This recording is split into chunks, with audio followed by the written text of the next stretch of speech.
জয় বাংলা, জয় বাংলা। আরো জোরে বাঁদিকে যারা আছে, জয় বাংলা ঝালটা যেন দিল্লি অবধি পৌঁছায়। জয় বাংলা, জয় বাংলা, জয় বাংলা।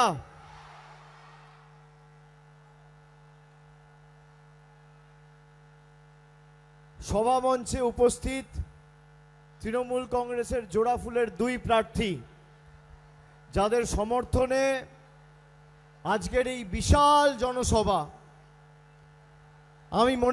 আমার মনে হয় আজকের এই ভাঙড়ের জনসভা সর্বকালীন রেকর্ড নির্বাচনী জনসভার ভেঙে দিয়েছে। যত দূর চোখ যাচ্ছে মানুষের বাঁধন ছাড়া উচ্ছ্বাস, স্বতঃস্ফূর্ততা। হেলিপ্যাডে কোনো শেড নেই, তাও চারপাশে মানুষ, হ্যাঙ্গার প্রায় একদম কানায় কানায় পূর্ণ। সভাস্থলে তিল ধারণের জায়গা নেই। কাঠ ফাটা রোদ উপেক্ষা করে এই গরমে যে সংখ্যায় মানুষ উপস্থিত হয়েছে, ক্যানিং পূর্ব তো তৃণমূল কংগ্রেসের শক্তিশালী ঘাঁটি। ভাঙড়ে তৃণমূলের জয় শুধু সময়ের অপেক্ষা।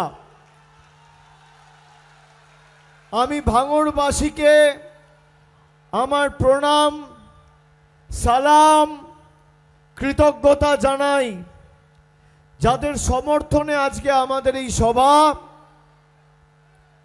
ভাঙড়ের তৃণমূলের জোড়াফুলের মামাটি মানুষের প্রার্থী, আমার দীর্ঘদিনের সহকর্মী শওকত মোল্লা সহ এখানে ক্যানিং পূর্বের প্রতিদ্বন্দ্বী জোড়াফুলের প্রার্থী বাহারুল ইসলামও রয়েছে।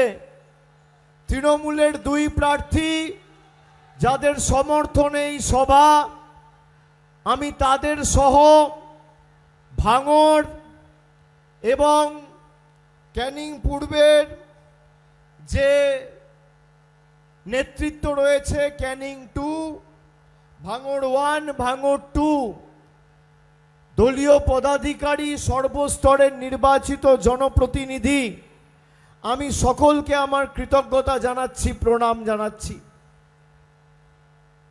আমি 2023 সালে যখন নবজোয়ার করি, আমি ভাঙড় দিয়ে দক্ষিণ 24 পরগনায় প্রবেশ করেছিলাম।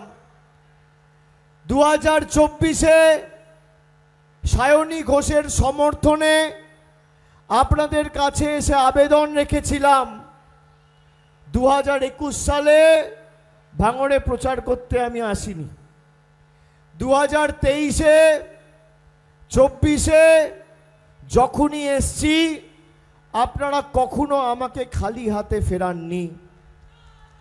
আমি প্রথমেই কিছু বলার আগে এই মাটিকে আমার প্রণাম, কৃতজ্ঞতা জানাচ্ছি। আপনাদের সকলকে প্রণাম জানাচ্ছি।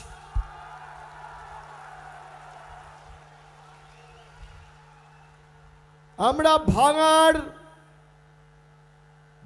গুড়িয়ে দেওয়ার, ভেঙে দেওয়ার রাজনীতি করি না। আমরা ভাঙড়ে গড়ার রাজনীতি করি, তৈরি করার রাজনীতি করি। যারা ভাঙার রাজনীতি করছে তাদেরকে আমি বলবো সতর্ক হন। যারা মানুষের পাশে থাকে না, বিজেপির বি টিম, তাদের ভাঙড়ের পবিত্র মাটিতে কোনো জায়গা নেই। আমি প্রথমেই এখানে গত 2 বছরে তৃণমূল জেতার পরে কি কাজ হয়েছে তার পুঙ্খানুপুঙ্খ হিসেব আপনাদের দেব।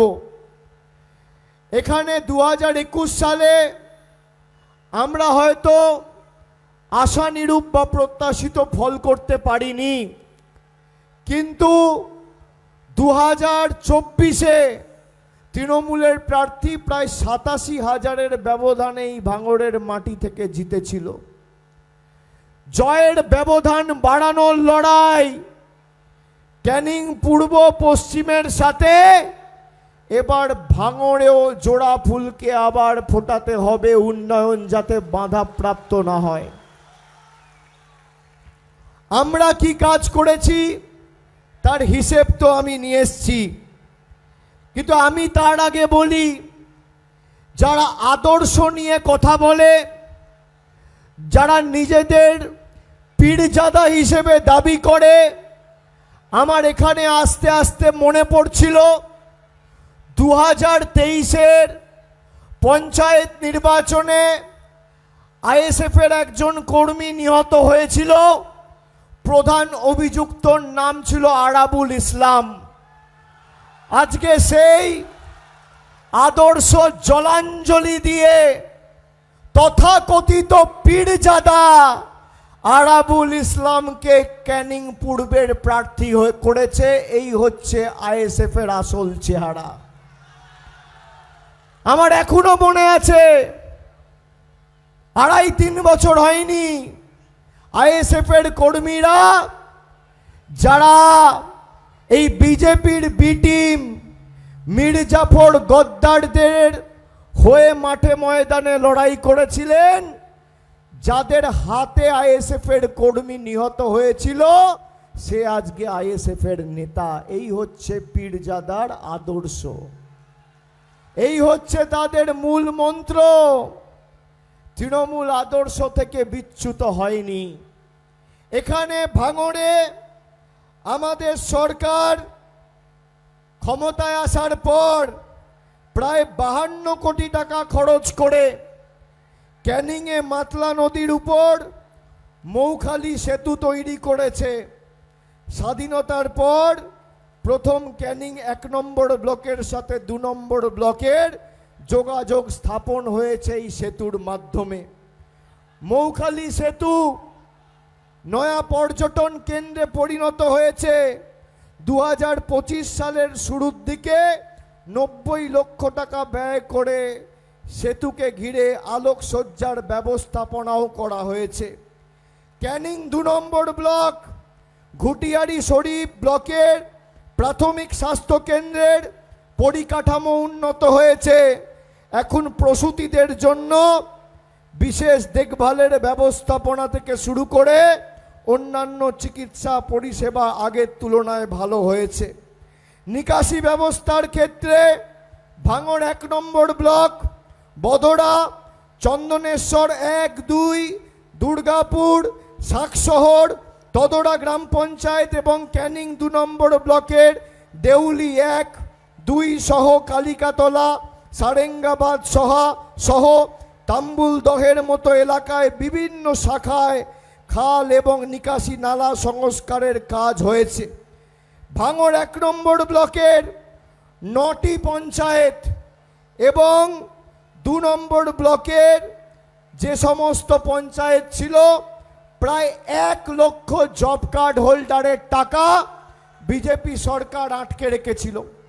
আমার চ্যালেঞ্জ, এখানে ভাঙড়ে যে প্রার্থী হয়েছেন 1 নম্বর ব্লক আর 2 নম্বর ব্লক মিলিয়ে একদিকে প্রায় 60,000, একদিকে প্রায় 42,000, 1 লক্ষ জব কার্ড হোল্ডারের টাকা নরেন্দ্র মোদী সরকার আটকে রেখেছে।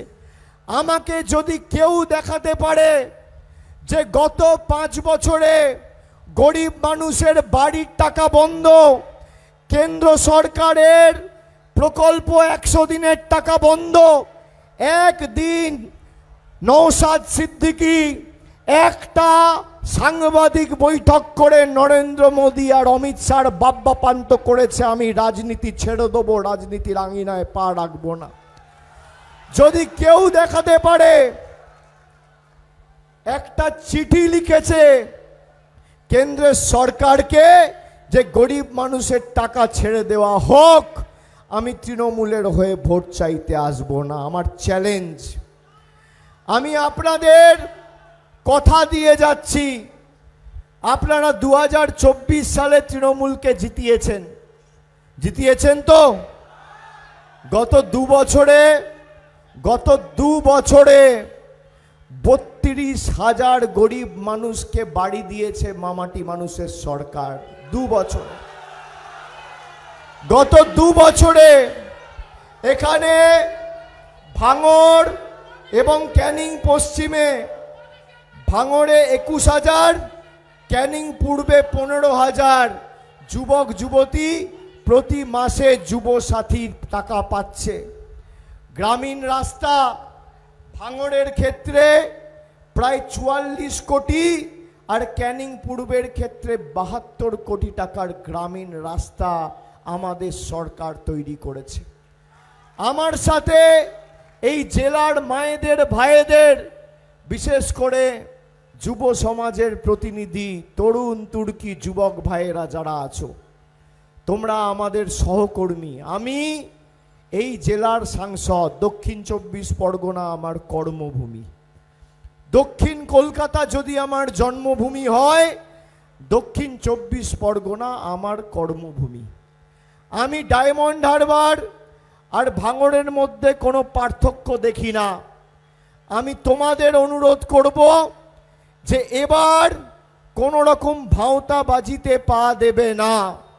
এবার উন্নয়নের স্বার্থে শওকত মোল্লাকে ভাঙড় থেকে জেতাতে হবে, আর ভাঙড়ের সার্বিক উন্নয়নের দায়িত্ব আমার। আমি কথা দিয়ে যাচ্ছি, এখানে ধর্মের ভিত্তিতে নয়, কর্মের ভিত্তিতে ভোট হবে। আগামী দিন অন্ন, বস্ত্র, বাসস্থান, শিক্ষা, স্বাস্থ্য, কর্মসংস্থানের ভিত্তিতে ভোট হবে। এই ভোটে তৃণমূল কংগ্রেসকে এমনভাবে জেতাতে হবে যাতে এখানে আইএসএফ আর বিজেপির ঝান্ডা ধরার লোক না থাকে। আমি আপনাদের ছোট্ট একটা উদাহরণ দিচ্ছি। যারা বলে সংখ্যালঘুদের ধারক আর বাহক বলে নিজেদের দাবি করে, আমি জিজ্ঞেস করতে চাই, এসআইআর নিয়ে মমতা বন্দ্যোপাধ্যায় সুপ্রিম কোর্টে দৌড়েছিল, তখন নওশাদ সিদ্দিকী কোথায় ছিল?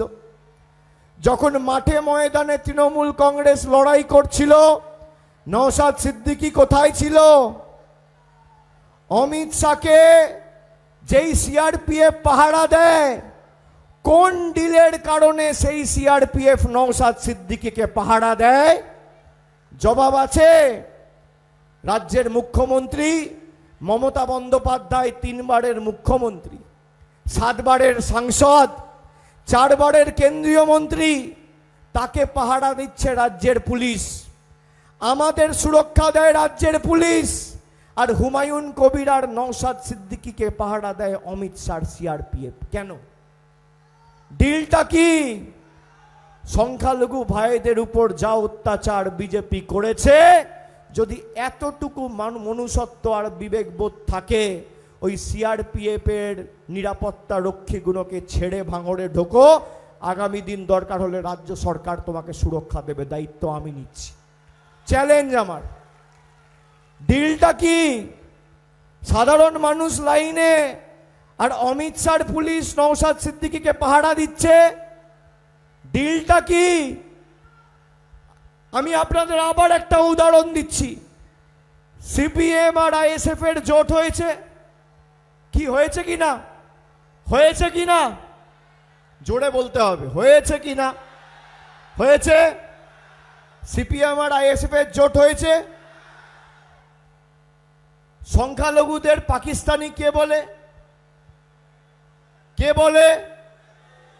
আরো জোরে কে বলে? শুভেন্দু অধিকারী, তাই তো? এবার আমার প্রশ্ন, যদি শুভেন্দু অধিকারী সংখ্যালঘুদের বাংলাদেশি পাকিস্তানি বলে আর সিপিএম এর সাথে আইএসএফ এর জোট হয়ে থাকে, তাহলে নন্দীগ্রামে সিপিআই প্রার্থী দিয়েছে, আইএসএফও প্রার্থী দিয়েছে। কেন? কাকে সুযোগ করে দেওয়ার জন্য? কার হাত শক্তিশালী করার জন্য? কার থেকে টাকা নেওয়া হয়েছে? যদি জোট হয়ে থাকে, কেন সেখানে 2 দলই প্রার্থী দেবে? তার মানে কি? সংখ্যালঘু ভোট ভাগ করো আর বিজেপিকে জিততে সুযোগ করে দাও, বিজেপির বিটিং। আর আমি যদি মিথ্যে কথা বলি, তোমার সৎ সাহস থাকে আর বুকের পাঁটা থাকে, অন রেকর্ড বলে যাচ্ছি আমার বিরুদ্ধে মিথ্যে মামলা করে জেলে ঢোকাবে। দেখি কার কত সাহস। আমি আপনাদের কথা দিয়ে যাচ্ছি, যে ভুল ভাঙড়ের মানুষ 2021 সালে করেছিল তার পুনরাবৃত্তি যেন না হয়। উন্নয়ন থমকে যাবে। শৌকত আমাকে বলছে, দাদা অনেক লোকের বাড়ি পাওয়া বাকি আছে। আমি বললাম কত? বলছে 50,000 লোক বাড়ি পাবে। আমি বললাম গত 2 বছরে তৃণমূল জেতার পর 32,000 লোক বাড়ি পেয়েছে। আর আমি আপনাদের কথা দিয়ে যাচ্ছি, শৌকত মোল্লাকে জেতান, 3 বছরের মধ্যে 50,000 বাড়ি তৃণমূল কংগ্রেসের সরকার দেবে, আমার গ্যারান্টি। আমি কথা দিয়ে গেলাম, প্রতিজ্ঞা দিয়ে গেলাম, শপথ নিয়ে গেলাম, 50,000 বাড়ি। জয়নগরের যিনি বিধায়ক আছেন বিশ্বনাথ দাস, জিজ্ঞেস করবেন 2 বছরে 73,000 বাড়ি দিয়েছি। ফলের নিরিখে এবার ভাঙড়কে দক্ষিণ 24 পরগনায় প্রথম হতে হবে। উন্নয়নের নিরিখে প্রথম করার দায়িত্ব আমার। ফলের নিরিখে 1 নম্বর হবে। পিছনে যারা আছে হাত তুলে বলো হবে। যারা আমাদের বাংলাদেশি বলেছে তাদের উচিত শিক্ষা দেওয়া হবে। আপনি বলুন তো, বাঙালিকে যখন অত্যাচার করে বিজেপি শাসিত রাজ্যগুলোতে বাংলায় কথা বলছে বলে জোর জবরদস্তি জেলে ঢুকিয়ে দেওয়া হয়েছে, একটা ফোন করে খবর নিয়েছে আইএসএফ, একটা ফোন করে খবর নিয়েছে নওশাদ সিদ্দিকীর দল। হ্যাঁ, জোট হওয়ার পরেও যারা নন্দীগ্রামে আলাদা প্রার্থী দেয় টাকা নিয়ে। আচ্ছা, সিম্বলটা কি? আমাদের যেমন জোড়া ফুল, ওদের সিম্বল খাম। খামে কি যায়?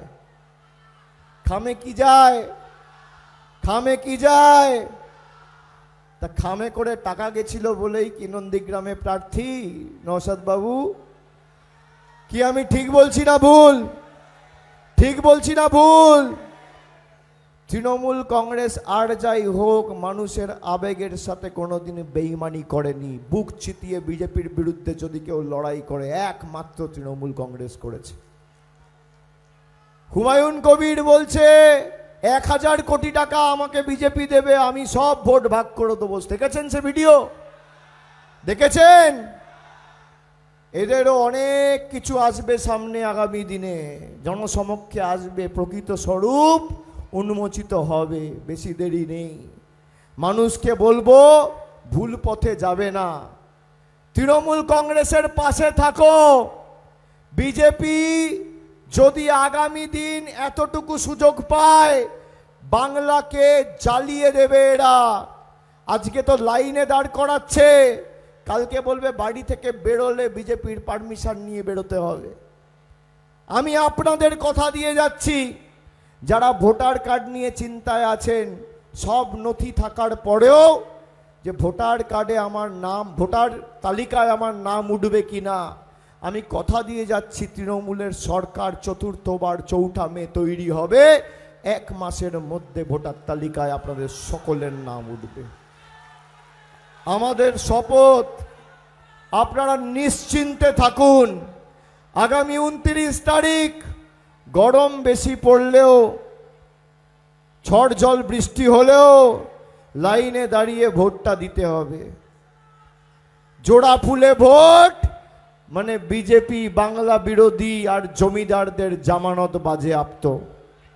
এবার 31-0 তৃণমূলের পক্ষে হতে হবে, আর সেটা তখনই সম্ভব যখন ভাঙড়ে তৃণমূল কংগ্রেস বিপুল ব্যবধানে জিতবে। 87,000-এর বেশি ব্যবধান এবার টপকাতে হবে। টপকাবে? কত ভোটে জিতবে? কি সামনে যারা আছেন মায়েরা, যতদিন মমতা বন্দ্যোপাধ্যায় সরকার, তৃণমূলের সরকার আছে, আপনারা আজীবন লক্ষ্মীর ভাণ্ডার পাবেন। বিজেপির ক্ষমতা নেই আপনার লক্ষ্মীর ভাণ্ডার বন্ধ করার। আমরা কথা দিয়ে যাচ্ছি, নিশ্চিন্তে থাকুন। আমাদের যারা ব্যঙ্গ বিদ্রুপ করেছিল, প্রথম দফায় গণতান্ত্রিকভাবে মানুষ জবাব দিয়ে এদের মাথা, ঘাড়, কাঁধ মেরুদণ্ড ভেঙে দিয়েছে। ভাঙড়, ডায়মন্ড হারবার, কলকাতা, হুগলি, আগামী 29 তারিখ কোমর, হাঁটু, কনুই আর পাটা ভাঙবে গণতান্ত্রিকভাবে। যে কটা ছাইপাস আবর্জনা পড়ে আছে তাদের ঝেঁটিয়ে বিদায় দিয়ে বঙ্গোপসাগরে ভাসিয়ে দিতে হবে। কোনো বহিরাগত বেঈমানদের এই ভাঙড়ের মাটিতে জায়গা নেই। আমি আপনাদের খালি বলবো যে যারা আজকে সভায় এসছেন, আমি দুটো প্রশ্ন নওশাদ সিদ্দিকীকে করলাম। এক হচ্ছে, অমিত শাহকে যে পুলিশ পাহারা দেয় সেই পুলিশ নওশাদ সিদ্দিকীকে কেন পাহারা দেবে? আর দুই হচ্ছে, যদি সিপিএম এর সাথে কংগ্রেস আইএসএফ এর জোট হয় তাহলে নন্দীগ্রামে আইএসএফ কেন আলাদা প্রার্থী দেবে? এই দুটোর সদুত্তর নওশাদ সিদ্দিকী দিক। যারা এক বুক আশা আকাঙ্ক্ষা নিয়ে 5 বছর আগে আইএসএফ করেছিলেন, আজকে সেই আইএসএফ এর প্রার্থী আরাবুল। ভালো লাগছে? তৃণমূল যাকে বহিষ্কার করে তাকে এরা মাথায় করে তুলে রাখে। বিজেপিও একই জিনিস করে, আইএসএফও একই জিনিস করে। আমাদের আবর্জনা ওদের সম্পত্তি। অনেকে ভাবে শৌকতকে জোর করে তৃণমূল ভাঙড়ে দাঁড় করিয়েছে। আমাকে 1 বছর আগে শৌকত বলেছিল, দাদা আমি ক্যানিং পূর্বে নয়, আমি ভাঙড়ে দাঁড়াবো, ওকে হারাবো। 1 বছর আগে। যারা মানুষের আবেগ নিয়ে ছিনিমিনি খেলছে তাদের এই মাটিতে জায়গা নেই। আপনি রাজনীতি করুন, রাজনীতি করার অধিকার সবার আছে, কিন্তু ধর্মের ভিত্তিতে নয়, কর্মের ভিত্তিতে। আমরা রাজনীতি করব অন্ন, বস্ত্র, বাসস্থান, শিক্ষা, স্বাস্থ্য, কর্মসংস্থান। বিজেপি বলছে আমরা ক্ষমতায় এলে ইউসিসি নিয়ে আসবো। ইউসিসি মানে অভিন্ন দেওয়ানি বিধি, মানে আমার খাদ্যাভ্যাস থেকে শুরু করে ধর্ম পালনের পদ্ধতি অমিত শাহ, নরেন্দ্র মোদী আর বাইরের নেতারা ঠিক করে দেবে। আমি কিভাবে পুজো করব, আমি কিভাবে প্রার্থনা করব, কিভাবে দোয়া চাইব, নরেন্দ্র মোদী আর অমিত শাহ দল ঠিক করবে। প্রতিবাদ করেছে আইএসএফ, প্রতিবাদ করেছে। আপনারা খালি এইটুকু জিজ্ঞেস করুন নিজের বিবেককে, বাংলায় বিজেপিকে কে হারাতে পারে? কে হারাতে পারে? আর সেখানে ভোট কেটে বিজেপির সুবিধা কে করছে? বিজেপির সুবিধা কে করছে? বিজেপির সুবিধা কে করছে? আরো জোরে। বিজেপির বন্ধুকে, বিজেপির বিরুদ্ধে লড়ছে কে? বিজেপির বিরুদ্ধে লড়ছে কে? তৃণমূল। বিজেপির বিরুদ্ধে লড়ছে তৃণমূল, আর বিজেপির সুবিধা করছে আইএসএফ। বিজেপির বিরুদ্ধে যে লড়ছে তার হাত শক্তিশালী করবেন না বিজেপির সুবিধা যে করছে তার হাত শক্তিশালী করবেন? খালি এইটুকু প্রশ্ন আমি ভাঙড়ের মাটিতে আপনাদের কাছে রেখে গেলাম, বাকি সিদ্ধান্ত আপনাদের। আর ভাঙড়ে তৃণমূল কংগ্রেস জিতলে আগামী দিন ডায়মন্ড হারবারকে যেমন আমি বুক দিয়ে আগলে রেখেছি, ক্যানিং পূর্ব ভাঙড় ব্যতিক্রম হবে না, এতটুকু কথা আমি আপনাদের দিয়ে যাচ্ছি। আমার আপনার সবার প্রার্থী আমার বাঁদিকে শৌকত রয়েছে, ভাঙড়ের তৃণমূলের প্রার্থী, আর ডান দিকে বাহারুল রয়েছে। ও আমার দীর্ঘদিনের সহকর্মী, জেলা পরিষদ মেম্বার, ছাত্র পরিষদ করে ধাপে ধাপে উঠে এসছে, ভালো ছেলে, দুজনেই তৃণমূলের প্রতিনিধি। তাদেরকে এমনভাবে জোড়া ফুলে ভোট দিয়ে জেতাবেন, 4 তারিখ ভোট বাক্স খুলবে, আইএসএফ আর পদ্ম ফুলের নেতারা যেন চোখে সর্ষে ফুল দেখে আর ভাঙড়ে নতুন উন্নয়নের অধ্যায় শুরু হয়।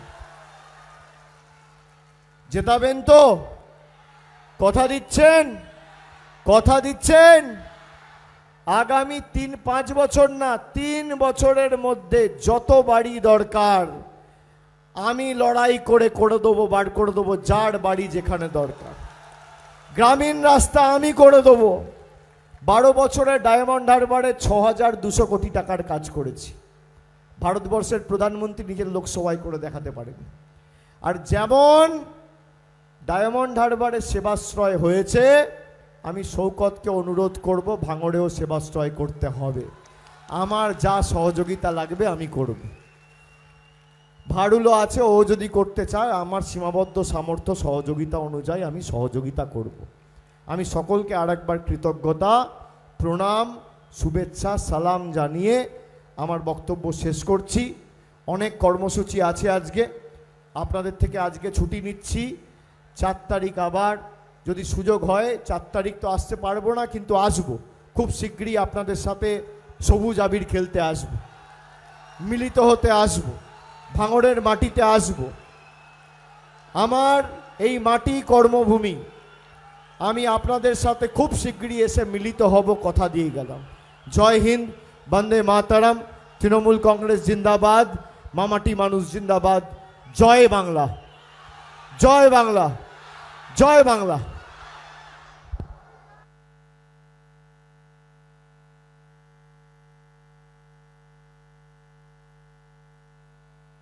হ্যালো, অভিষেক ব্যানার্জি, অভিষেক ব্যানার্জি, তৃণমূল কংগ্রেস